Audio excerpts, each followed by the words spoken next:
soo maray xaalad adag oo loo baahnaa in loogu gudbo si deganaan ku jirto shacabka Soomaaliyeed kuwa gudaha jooga iyo qurba joogta waxay muujiyeen dareen saameyn nagu wada yeeshay oo ay ku dalbanayeen inaan lagu sii fogaan khilaafka.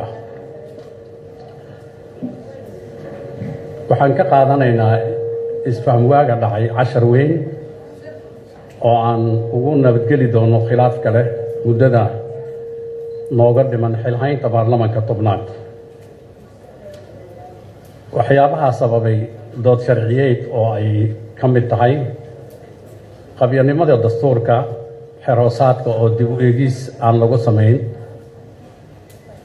ilaa 2013, hay'adihii garsoorka iyo fasiraadda dastuurka oo qabyo ah qaarna aysan dhisnayn. go'aanada aanu qaadanay waxaa hubaala inaysan noqon mid garab ka qoslisa marka la raadinayo xal siyaasadeed.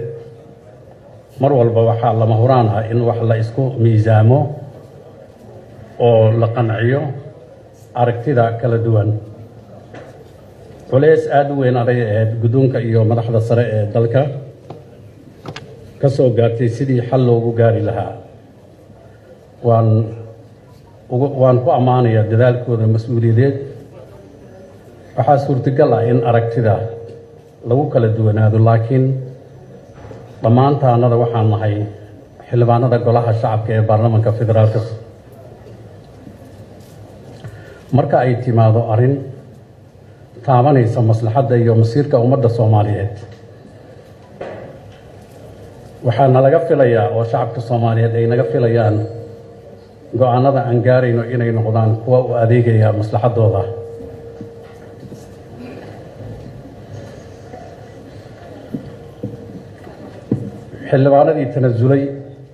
xildhibaanadii tanasulka muujiyey iyo xildhibaanada iskooda isu xilqaamay ee nagu hurdada beelay, waxaan leenahay dadaalkiina waan idinkaga mahad celinaynaa.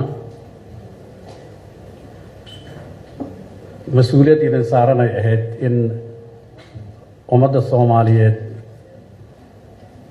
wixii la idin soo doortay ay qabataan ayay ka mid ahayd. sidaasi oo kale siyaasiyiin iyo culamaa udiin oo fara badan oo waxaa jiray xikmad iyo qaboojin naga garab joogay, iyagana magaciina ayaan ugu mahad celinayaa.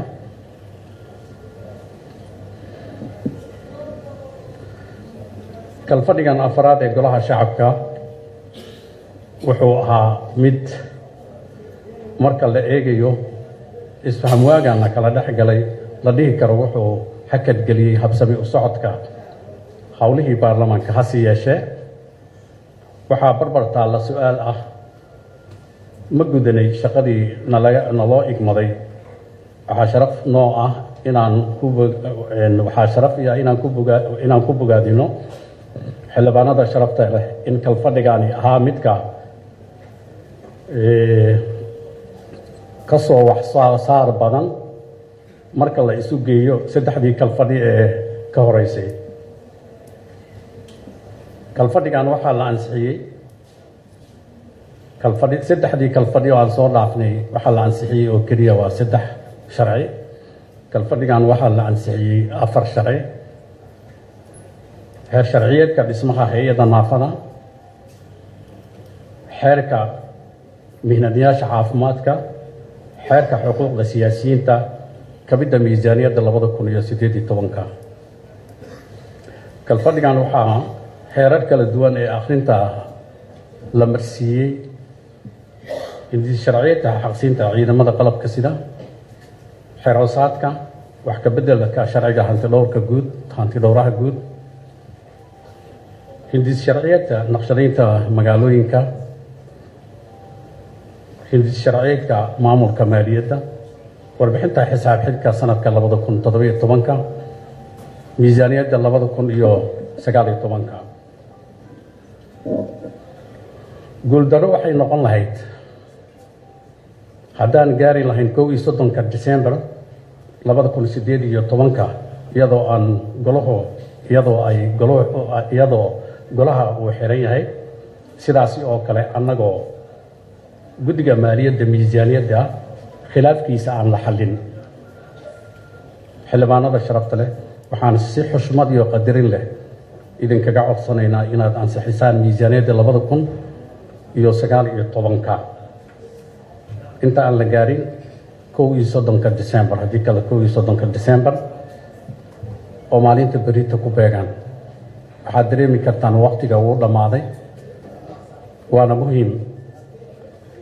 waana muhiim in miisaaniyadda la ansixiyo baarlamaanadii annaga naga horreeyey waqtigaan ma soo gaari jirin inta badan miisaaniyadoodii xilligii loogu talagalay ay ansixin jireen sidaa daraaddeed mar labaad xildhibaanada waxaan ugu mahadcelinayaa dadaalkooda dheeriga ah waxaan codsanaynaa mar labaad in miisaaniyadda si degdega loo ansixiyo aad iyo aad u mahadsan tihiin haddana waxaan ku wareejinayaa guddiga maaliyadda iyo miisaaniyadda